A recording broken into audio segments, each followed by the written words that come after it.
Welcome to the AFCEA Leadership Forum 5-Question Series. I'm Max Kakis with AFCEA International. Today we welcome Admiral Thad Allen, U.S. Coast Guard retired. Today Admiral Allen is an Executive Vice President with Booz Allen Hamilton, overseeing the company's justice and homeland security business in the civil market.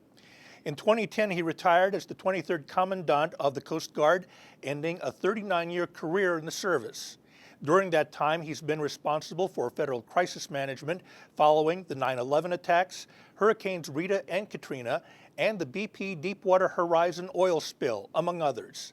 He's a graduate of the Coast Guard Academy and holds advanced degrees from George Washington University and MIT. Admiral Allen, welcome to AFCEA. Thank you for joining us today. My pleasure. Now, before we get to our 5 questions, Admiral, I wanted to ask you, out of all of the situations in which you've helped lead crisis response for the Coast Guard and also for the government, I was wondering, what's been your most useful tool as a leader? Well, I think we need to understand that in the complex world we live in today, there's no one single person or organization or entity that can solve a problem by themselves, and performance outcomes are co-produced. Mm-hmm. And most of the time co-produced by partners that don't have legal authority over each other. Right. So collaboration and cooperation is the cornerstone of any success we achieve these days.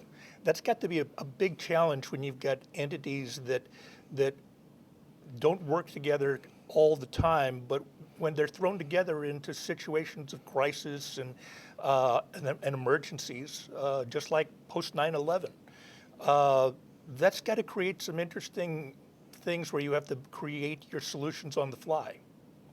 Somewhat. I mean, there's existing doctrine and standard operating procedures, but usually they're not exactly matched to the situation that you encounter. Mm-hmm. The goal is to get a common frame of reference, a common understanding of the problem, then create trust and a set of values that everybody can subscribe to as they're trying to mount a response. Mm-hmm. Now, Admiral, you've led men and women in the Coast Guard and in private industry.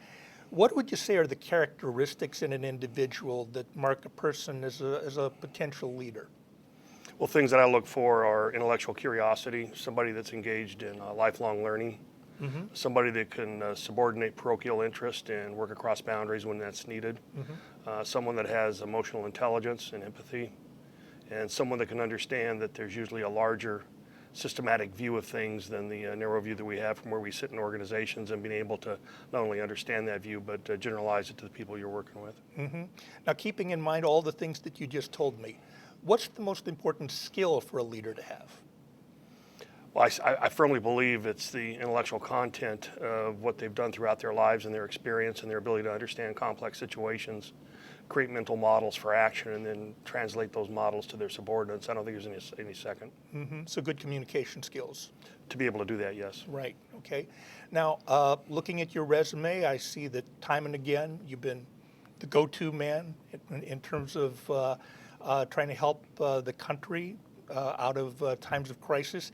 When do you know when your leadership style is working after all your experience doing that? Well, you should know when it's not working. Mm-hmm. And that means you have to have people around you that are willing to speak truth to power. Mm-hmm. You have to be able to listen, and you have to have empathy. If you do all of that, you'll get enough signals along the way that allow you to course adjust when you need to. If you start getting signals from your subordinates and those around you that something's going wrong, the seed to that was probably planted well before then. Mm-hmm. So this notion of being transparent and direct with your subordinates and honest with the public all pay dividends, because they will let you know something's wrong before you learn about it in the worst way. Wow. Now, also it's said that good leaders learn from things that don't work well and from things that, as much as they do from things that do work well. What would you say you learned from the biggest failure that you've ever experienced? Well, I think when we have large search and rescue cases that don't come out as planned, mm-hmm. You got to save somebody and you end up not saving them. Right. Or more importantly, you put your own crews at risk, and then you have to deal with the families mm-hmm. when somebody is hurt or injured or killed. I think those are extraordinarily difficult situations, the most difficult that I've encountered. And what you really need to do is understand what's really going on in those situations and try and understand what's driving human behavior. You need to understand your own emotions, and I think those are some of the most powerful learning situations you can be in. They're painful, and you don't want to do them any more than you have to, but in times when we're very stressed as individuals, either physically or professionally. That's the time that we define ourselves and who we are and our character by our behavior. Wow. Now, whenever you speak to young leaders and people who are your subordinates, who do you point to as role models or heroes, people whose own leadership styles shaped your own?